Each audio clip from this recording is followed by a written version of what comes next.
There's a star that lights the road. I take this ride. Just drive. I wanna be the only one to make it to the light. I take it to the edge where I've lived 1,000 lives. Maybe I could be the one. I'll ride to the setting sun tonight. Just drive.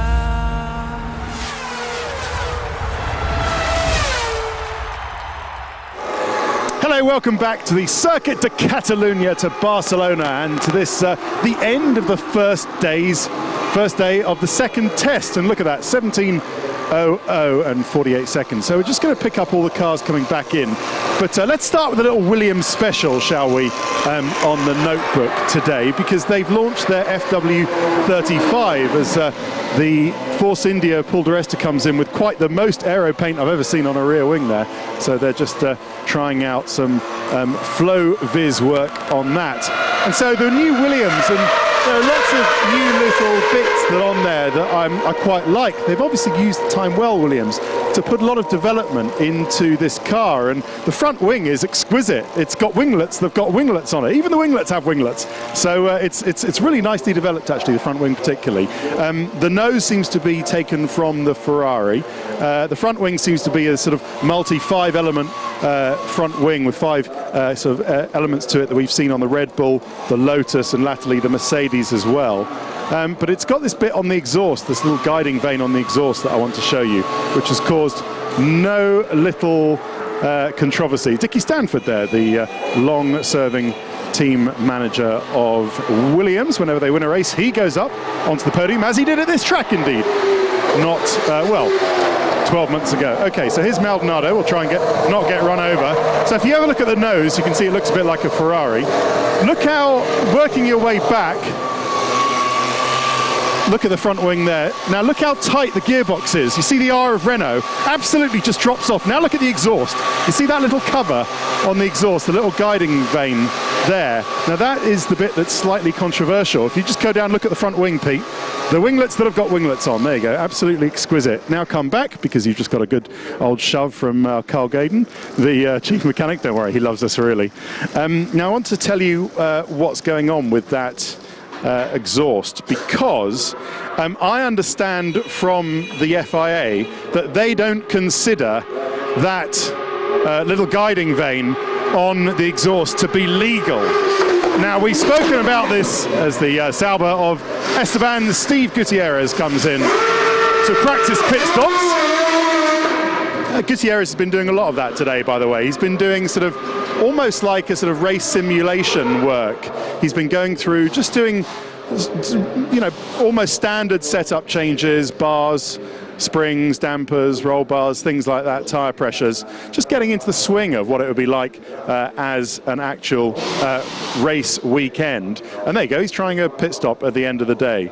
But Pete, if you just come back, I'm going to explain to you about this exhaust guiding vane. We talked about it on the Caterham, didn't we, at the Jerez test. And here you go, I've got it on the old Sky website here. Now, we understood from Lotus, indeed, that that little turning vane to help the exhaust direct itself down towards the back of the car was illegal. Now, Caterham took it off for the last day, but that didn't mean that they themselves thought it illegal, or indeed they've been told by Charlie Whiting that it was illegal. But I do understand from the FIA today that they do consider this bit illegal. Now, look, this is quite clever. Williams think it's legal because it's got this tiny little slit. You see that? A little slit down the middle of it. So effectively it's just two pieces, as you can tell by the bolt marks on either side, the bolts on either side, the little screws on either side. So they say, no, it's not a turning vane. It just happens to be two little pieces that we've put there that don't meet up, so it's not a turning vane. And they sort of happen to make the shape of a turning vane. How did that happen? And they think it's legal, but I understand from the FIA that it isn't, and that it'll probably be off the car by the time we get to Melbourne. Williams trying also this new automated traffic light system here that McLaren sort of made absolutely perfect and got some very quick pit stop times last year. We'll see if it works for them. let's go through into the paddock, shall we? Because see if we might be able to grab a driver to see what they do. So yeah, nice tiny gearbox on there. Big sort of sign on the little bit extruding bit on the engine cover because there's a certain regulation size that you need your engine cover to have. Now I've cleared it with the Mercedes guys that we're allowed to go through here, but as long as we don't linger too long and don't show any other crews that we're doing it, because doing us a favour. Okay, right, well, who have we got down here?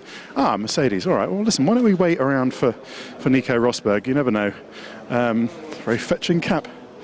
It's all right. Now, when I go through some of the others, he's got some Germans who will have to speak to him first, but maybe we can have a word with Nico Rosberg. Ross Brawn there.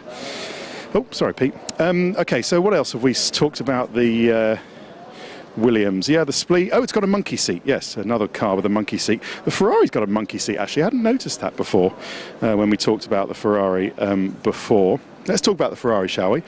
Seeing as they are here. I've got that weird, it was an errant earplug that was in there.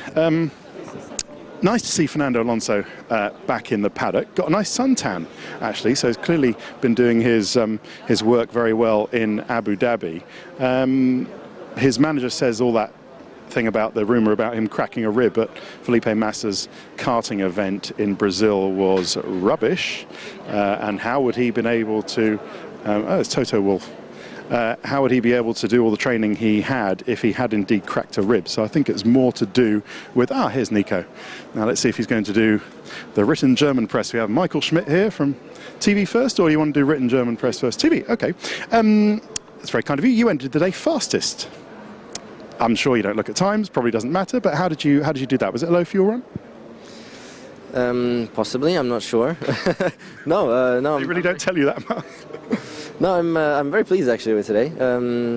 Lap time wise, yeah, I think we're making progress. It's going in the right direction. Of course, I didn't get many laps in. That's a bit of a pity for sure. We need to work on that to get more laps in. A bit too many reliability issues at the moment. But other than that, it's going in the right direction for sure, and the car feels, it feels decent out there, and that's a good start as such.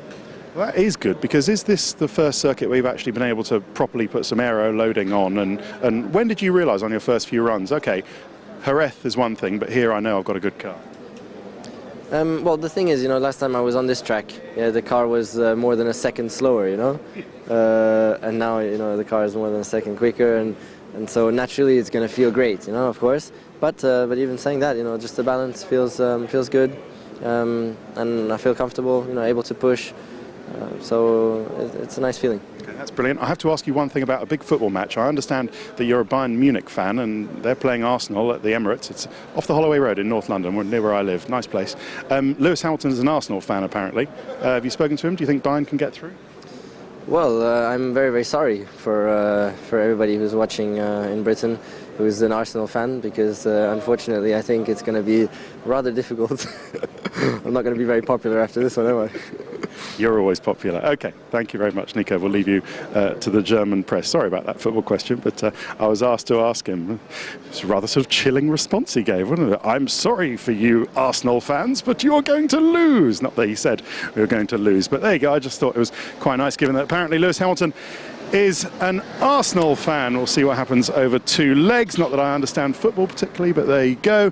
Right, we have a paddock bathed in sunshine. So let's see how much time I've got left. About 3 or 4 minutes. So. Oh, there's Fernando Alonso. Look at this. Look at the scrum that is around Fernando Alonso. We didn't see that in Jerez because, of course, he wasn't there. But it's the little scrum that goes in, follows Fernando Alonso everywhere he goes. And just to finish my thought on Fernando before I go back to what Nico was saying, I think Ferrari will count that as a really, really good day. He did almost 100 laps, a lot of laps for Fernando Alonso. As I said, the car looked good. He was in the sort of 23s. I think his quickest lap was a 23.6. Rosberg's quickest lap at the end was a 22.6. Pole last year was a 22.2 for Maldonado. Hamilton, of course, had the quicker time but was disqualified from pole because of the fuel incident. And and the Ferrari looks really good. And for them to go there with Alonso with a new car, he doesn't really know. All right, it's still a Ferrari, still got family resemblance, etc., etc. But for a Ferrari to go around, he's actually put a decent amount of laps in and has got to know the car. So I think things are looking pretty good for Ferrari. Let's just go for a wander while I take you through some other things. Yeah, okay. So what Rosberg was saying, that's new. I haven't heard that before. That the car is instantly a second quicker than last year. But is that enough, Pete? Is that enough? Is that enough? Is that enough for Mercedes? I mean, it's a second quicker than last year. Is enough? The top cars were what? Second and a half, maybe second three-quarters quicker than the Mercedes. It's quite a lot. So it's not bad. So I think that's really good. But as he said, niggling little reliability problems. So that was a gearbox problem for Rosberg today. So that wasn't particularly good. Charles Pic. Let's have a look at him while I take you through some other teams. So that is a concern. Let's follow that story. We'll follow that story. He was bouncing off the limiter, Rosberg, actually, throughout at the end of the straight. DRS wide open and was bouncing off the limiter at the end of the straight. So that's something they'll want to look at. Red Bull had a good day. Vettel was right up there on timings. Go and have a look at how thin his legs are. Amazing. He kept coming back into the garage to fuel it up, so I think we can put that into context. He constantly had a lot of fuel on board. Looks like Red Bull are going to do some pit stop practice and race simulation and some setup work. They're going to the traffic light system, by the way, Red Bull Racing. They're going to ditch the lollipop system, as a few of them are. Okay, just a few minutes left. McLaren, as a couple of guys from McLaren just pass us, doing a bit more work, sort of race work and setup with Sergio Perez, practicing some pit stops as well. And they've got new helmets. You'll see this when we get to Melbourne, or maybe I'll be able to show you by the end of the weekend. They've got some new helmets from last year, and they've got different ones, sort of, you know, those sort of yellow visors that people who go shooting sometimes wear. Some of the mechanics had them, and some of them had dark visors. So I don't know whether they're sort of trying around with different, the appliance of science is what McLaren is all about, isn't it? Seeing what different visors make different results. Guido van der Garde. Hey, how are you? I was going to say a Dutch swear word. It's the only Dutch word I know, but I don't know. What does that mean? Okay, it's not so bad. Phew. It's the only Dutch word I know. Dear me. Apologies to my Dutch viewers. Right, let's go through Force India. They had a little tweak on the front wing. Sutil coming back. Sutil, really? I mean, we'll see what happens, whether it's a shootout for that last seat with Jules Bianchi or not. The obvious stories about criminal convictions, that he might not be allowed into America to race, possibly. We don't quite know what's going on there, but we'll report about that later. Spoken about Mercedes, spoken about McLaren, Ferrari, Williams as well. I think that is about it. Yes. Oh, just one last to end on Caterham. Charles Pic was doing more setup work, really getting into it. And Marussia, good day for Max Chilton for them. Right, that's it. I'm going to go and hear what Fernando Alonso has to say in his press briefing, which you probably will have already seen. Don't know how that works. Anyway, bye.